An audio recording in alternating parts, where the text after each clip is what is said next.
नमस्कार। आज बहुत दिनों बाद ज्योतिषीय चर्चा करते हैं। आपने बहुत से ऐसे लोगों को देखा होगा जो रिटायरमेंट की उम्र तक, जब तक रिटायरमेंट नहीं हुआ रहता है, वो बहुत एक्टिव और बहुत स्वस्थ रहते हैं। और जैसे ही रिटायरमेंट होता है, अचानक वे बीमार पड़ जाते हैं।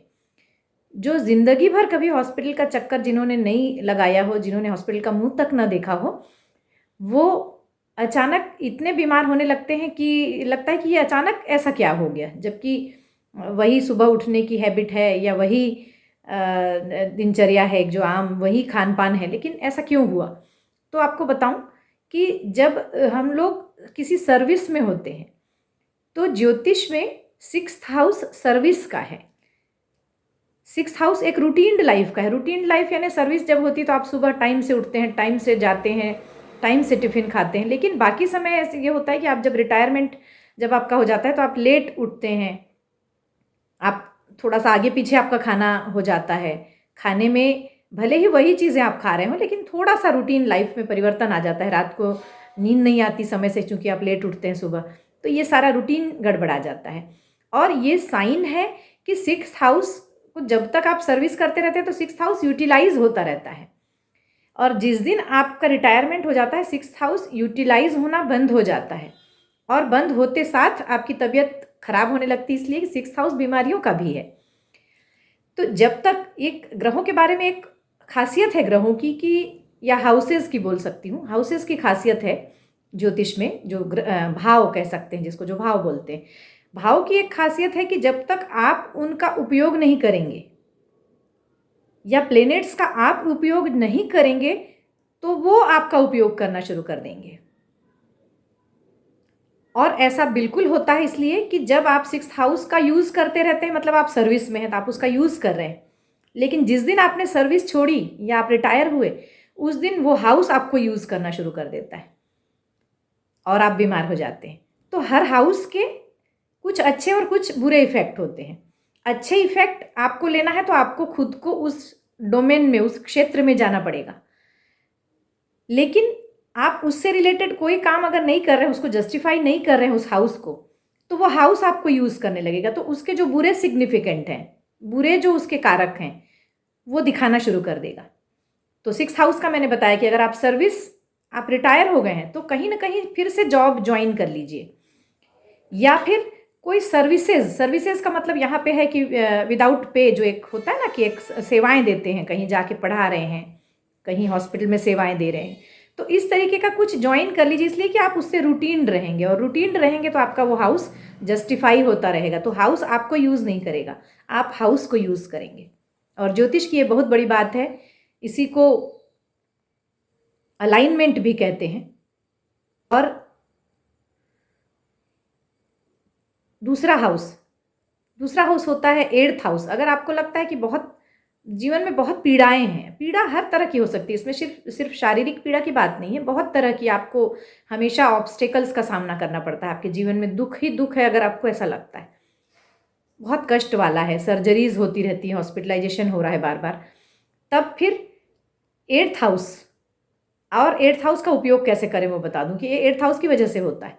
तो 8th हाउस को आपको जस्टिफाई करना है तो आप इस तरह करें कि किसी हॉस्पिटल में जाकर थोड़ा-सा टाइम स्पेंड करें। ये मैंने पहले कहीं एक मुंबई में लेक्चर हुआ था, उसमें भी मैंने ये बात कही थी, और अपने क्लाइंट्स से हमेशा कहती हूँ कि हॉस्पिटल में जाके टाइम स्पेंड करें, या हॉस्पिटल में जाके कुछ डोनेट कर सकते हैं। हॉस्पिटल को नहीं, किसी ऐसे मरीज़ को जो नीडी हो। तो ऐसी जगह अगर आप दवा डोनेट करते हैं, नीडी हो को, अगर वो हो, और कुछ ज़रूरत की चीज़ें आप उसको डोनेट करते हैं, तो इससे आपका 8th हाउस यानी आपकी पीड़ाएँ, आपका जो हेल्थ है, ये सारी चीज़ें ठीक होती हैं और तेज़ी से ठीक होती हैं। करके देखिएगा कभी। इसके बाद रहेगा 12th हाउस। 6, 8 और 12, इसको पीड़ाओं का कहा जाता है, मतलब परेशानियाँ सारी जो लाइफ में आती हैं वो इसी से रिलेटेड आती हैं। 6th हाउस रोग रिपु ऋण का है, मतलब रोग आएंगे, रिपु यानी दुश्मनी होगी, यानी कोर्ट केसेस, और ऋण यानी आपको कर्ज होंगे। तो ये सारे अगर हो रहे हों, तो मैंने कहा ना, सर्विस ज्वाइन कर लीजिए, रूटीन लाइफ जीना शुरू कीजिए, समय से उठिए, समय से सोइए, समय से खाइए, लिमिटेड, हर चीज़ का एक लिमिट हो, ये ध्यान रखिए। दूसरा, किसी एक स्पोर्ट को खेलना शुरू कर दीजिए। कोई भी एक स्पोर्ट का अर्थ ये नहीं कि कोई लेडी ये कहे कि मुझे तो नहीं आता टेनिस खेलना या बैडमिंटन खेलना, तो घर पे अगर आप लूडो भी खेलते हैं ना, एक जो इंडोर गेम, तो भी आप उस हाउस को थोड़ा बहुत जस्टिफाई कर लेंगे। आप देखेंगे आपकी हेल्थ सही है। जब भी आपको लगता है आप बहुत बीमार हैं, तो बिल्कुल वैसी स्थिति में भी बेड पे बैठ के भी बच्चों के साथ कुछ खेल लीजिए, थोड़ा सा लूडो खेल लीजिए या थोड़ा सा कुछ कोई और गेम खेल लीजिए। आप देखेंगे आप तेज़ी से स्वस्थ होने लगेंगे। तो मैं 8th हाउस की बात कर रही थी कि 8th हाउस में हॉस्पिटल को जाके कुछ हॉस्पिटल में मरीजों को जाके कुछ डोनेट करें, या हॉस्पिटल में टाइम स्पेंड करें, जाके आप उस कैंपस में बैठ सकते हैं थोड़ी देर। उस एनवायरनमेंट में बैठेंगे तो आप उसको जस्टिफाई करेंगे, पीड़ा के भाव को, तो पीड़ाएं नहीं आएंगी। और इसके बाद तीसरा हाउस होता है 12th हाउस। 12th हाउस है आपके एक्सपेंडिचर का। अब एक्सपेंडिचर केवल इतना नहीं कि पैसे का एक्सपेंडिचर, ये बहुत सारे एक्सपेंडिचर का है। जैसे आपका खुद का लॉस, कई बच्चों को आपने देखा होगा कि बहुत लॉस्ट से रहते हैं, एकांत में रहना पसंद करते हैं, खर्च भी बहुत होता है उनका किसी से मेल जोल नहीं है, और न ही लाइफ में उनको कोई बहुत ज़्यादा सक्सेस मिल रही है। मतलब ये कह सकती हूँ कि एक लॉस्ट सा लाइफ है उनकी, हर चीज़ में मानसिक लॉस्ट हैं, आर्थिक रूप से लॉस्ट हैं, संबंधों में लॉस्ट से हैं। तो एक उपाय देखिएगा कभी करके, और आप देखेंगे कि ये जो कर रहे हैं या ऑलरेडी उस डोमेन में है, उनको नहीं आती प्रॉब्लम्स।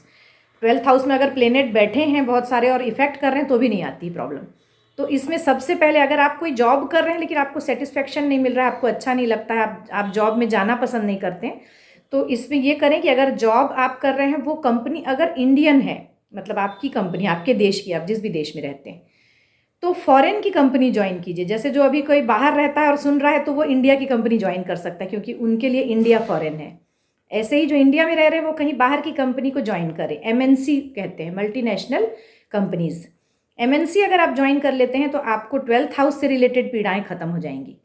और आपने देखा होगा कि बहुत से ऐसे लोग हैं 12th हाउस में प्लेनेट बैठे हैं, लेकिन चूंकि वो MNC में हैं इसलिए उनको कोई पीड़ा नहीं है। वो देख के ज्योतिषी कहेंगे कि अरे 12वें हाउस में ग्रह है, लेकिन जब वो बताएगा क्लाइंट कि नहीं मैं तो बहुत सुखी हूँ, तब पता लगेगा कि वो MNC में जॉब कर रहा है। लेकिन वो लोग जो जॉब नहीं कर सकते MNC में, मान लीजिए कोई आपकी उम्र ऐसी है कि 55-60 साल की है, आप रिटायर हो चुके हैं एक अपने अपने कार्य से, आप बिजनेस में थे या जो भी, अब आप कुछ काम नहीं करते हैं और आपको दिक्कत है, आपको लगता है कि आप बहुत सुखी नहीं रह पाते हैं मानसिक रूप से और सब कुछ, तो ऐसे में 12th हाउस बेड का है, आपका बिस्तर। तो 12th हाउस में यानी कि बेड में 12th हाउस को जस्टिफाई करना है अपने को, तो बेड पे बैठकर प्राणायाम करना शुरू कर दीजिए, योगा करना शुरू कर दीजिए, थोड़ा बहुत भी जो आपको आता है। अगर कुछ नहीं आता तो बेड पे बैठ के ओम ओम का उच्चारण कर सकते हैं, या अगर आप किसी और धर्म को मानते हैं तो बेड पर बैठकर आप कोई ऐसा उच्चारण कर सकते हैं जो भी आपके धर्म में बताया गया है, तो वो हाउस जस्टिफाई हो जाएगा। और आप देखेंगे कि आप तेज़ी से उन तकलीफ़ों से निकल रहे हैं। एकांत रहने की जो तकलीफ़ है, मतलब रहना चाहते हैं, किसी में मिलना नहीं चाहते, एक्सपेंडिचर बहुत हो रहे हैं, आपका खुद का एक्सपेंडिचर हो रहा है, मतलब आपका खुद का जो लॉस हो रहा है, ये सब से आप बच पाएंगे। तो 6th, 8th और 12th इसको लाइफ में अगर बैलेंस्ड रखें, इस हाउस का हम उपयोग करते रहें, तो हाउस हमारा उपयोग नहीं करेगा। इसका मतलब हम बीमार नहीं पड़ेंगे, हमारे ऊपर केसेस नहीं होंगे, हम लॉस्ट से नहीं रहेंगे, हमारी सर्जरीज रुक सकेंगी। तो यही अलाइनमेंट है, इसको यूज़ करिए जीवन में। एक तो रूटीन रहिए तो रोग नहीं होंगे, कोई गेम खेलिए तो रोग नहीं होंगे, कोई सर्विसेज ज्वाइन कीजिए, चाहे वो सैलरीड हो या नॉन सैलरीड हो, उस ज्वाइन कीजिए तो आप देखेंगे कि आपको रोग नहीं होंगे। हॉस्पिटल में थोड़ा बहुत सेवाएं दीजिए, जाके टाइम बिताइए तो पीड़ाएं नहीं आएंगी, सर्जरी नहीं होगी। और तीसरा जो मैंने बताया बेड पे योग करने का, तो योग कीजिए बेड पे, तो आपको आपके एक्सपेंसेस कम होंगे। और बहुत सारी चीज़ें इसमें 12th हाउस के अंतर्गत आती हैं जो कभी फिर बताऊंगी, तो ये इनसे रिलेटेड आपको पीड़ाएं नहीं आएंगी। तो आज बस इतना ही, मिलते हैं फिर किसी और विषय के साथ। नमस्कार।